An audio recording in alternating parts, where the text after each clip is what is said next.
The Codex of Power in Diablo 4 is very similar to Diablo 3's Canai's Cube. In this video, I'm going to explain top to bottom of everything we know right now of the Codex of Power in Diablo 4. The Codex of Power is where all your legendary aspects are. And just like Canai's Cube, that's where you would go extract your legendary property from your legendary item using corrupted angel flesh, your DB, and it was in there, and then you could put it on your gear as an extra passive, and boom, you go doing greater rifts. Where in Diablo 4, they changed it a little bit with the Codex of Power. And what the Codex of Power is, it's a book where you have a bunch of legendary passives that you can put on your weapons, your armor, and your jewelry. And you go to the occultist to put that legendary aspect in your gear. You can also do this to rare items as well. I think this is the coolest part of the game, if I'm being honest, because you can theory craft every piece of your gear if it's legendary or rare,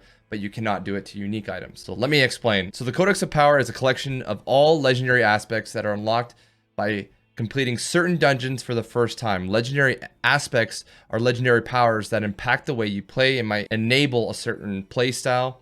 You can target certain dungeons or certain aspects around the map. So if you know this dungeon has this aspect of power, you can go farm that. Or maybe you can't find that in dungeon. You have to go do a stronghold to find that dungeon. There's a lot of hidden things within Diablo 4 that I'm really excited. Also, if you get a legendary item that's dropped, you can extract that legendary aspect. So this is a early screenshot we have right here of the Wretched Delve. You complete it and it says you have unlocked the aspect of Overwhelming Bolts. Click Y to view in the Codex of Power. And this is what it looks like. Here's what the Codex of Power, if you pulled it up in your UI, you have defensive, offensive, resource, utility, and mobility. So as you can see, we have another screenshot here of where you actually imbue and imprint a legendary with a legendary aspect. You have to go to the occultist, which is a vendor in every major city around Sanctuary. You can see here, you put in your legendary item that you want to imbue or imprint, whatever you want to call it. You can go through your Codex of Power, or you can grab a legendary item that has a certain legendary aspect that you want to extract and put onto that weapon.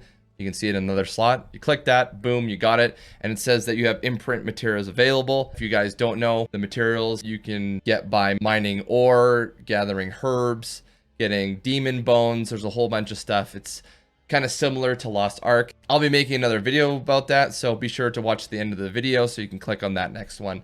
Also, be sure to subscribe. I want to hit 1,000 subs, 1,000 subscribers, I should say, before beta. Be sure to hit the like button, hit subscribe, and so I can become a YouTube partner. That'd be great. Thank you. Like I said before, legendary aspects can be imprinted on rare items and legendary items, but you cannot imprint or extract a unique item. A unique item is a unique item in the game. Cannot do anything with it. It drops with a certain amount of affixes and prefixes on it, so it is what it is. And with it goes without saying, I think it's pretty straightforward. You can only do it once to a piece of item, so be sure you're doing the right thing to your piece of gear. And like I was saying before, how you would put, you know, offensive and defensive on certain items, like your offensive can only go on a sword. It does point out here that not all legendary items will be available through the Codex of Power. So you actually got to go farm certain pieces of gear to put into your armor, like I was just explaining about 30 seconds ago. We were also lucky enough to have a general Codex of Power that they put in here for us. So these general codexes, you've already assumed that can go on all 5 class types, where they have, you know, the certain, you know, Barbarian Codex of Power, and you'll see screenshots of it right here, here, and here, so you guys can pause and look through it and check it out. Also, there'll be a link in the description for this site, for this certain form that you guys can go look and start theory crafting. Also, I'm going to attach a Diablo 4 build calculator. Someone has, you know, found it and started putting all the abilities together so you can start your theory crafting very early. I'm guessing this is subject to change because we don't have all the information out because the general public hasn't played the game just yet. So there you have it. The Codex of Power explained in this many minutes. I hope you enjoy. Be sure to click the right top of your screen for the next video.